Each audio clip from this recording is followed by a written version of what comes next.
Mania can mean an open plain, and toto mean blood.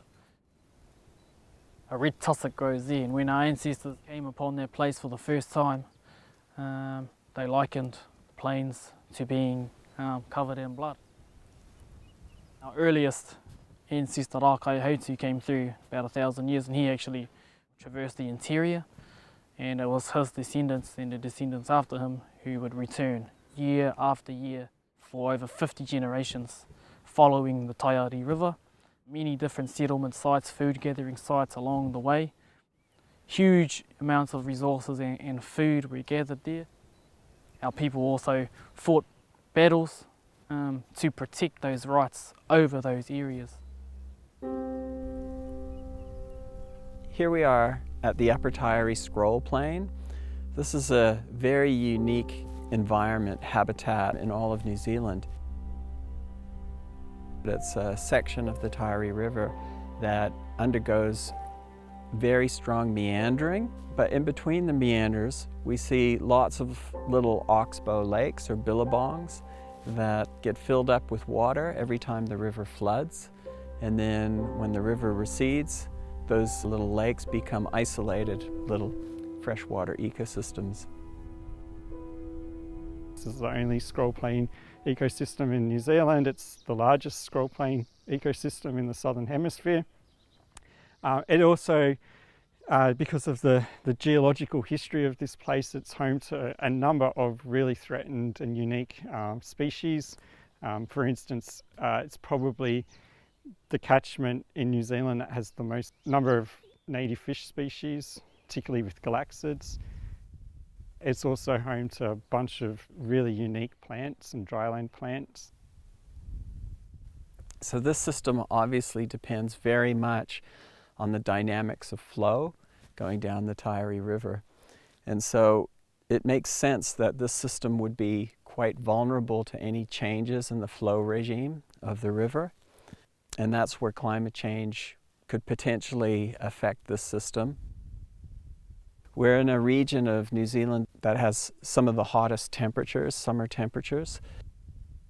With increasing warming, this area will become even hotter in the summertime. This could potentially stress a lot of the fish and other aquatic organisms that live in these aquatic ecosystems. Along with increasing temperatures, we have increasing evaporation, increasing demand for water from land uses around here. We expect hotter, drier summers here, but also probably more flows and more floods during the winter time. So the floods would be good for this sort of system because it really depends on regular flooding. But what has been observed in recent years is that floods also create problems for this system. They bring in a lot of organic matter, and they can cause blackwater events when the river itself becomes deoxygenated after a flood. All the organic matter breaks down, microbes that break it down use up oxygen, and the water becomes anaerobic. So that combination of organic matter from willows combined with nutrients and sediment inputs from land and hot water, because we've got less water in the summertime, are combining to create these blackwater events which are very close currently to causing mass fish mortality events. But in the future, when the water temperatures are higher and the environment's drier, we might see these become more frequent and more severe. With increasing temperatures, the Taiari flathead galaxis, a nationally endangered species of galaxid that lives in the streams that flow into this basin here, could be impacted. Another fish species that's of concern to us when we're talking about conserving native fish are perch. And we predict as people increase storage on their properties, this will create really optimal habitat for perch and allow perch to take off up there. Perch are a pretty voracious predator and they're a big threat for our non-migratory galaxis. So managing the transport of water through the niatoto and those storage dams will be important to kind of minimise and reduce the impact of perch.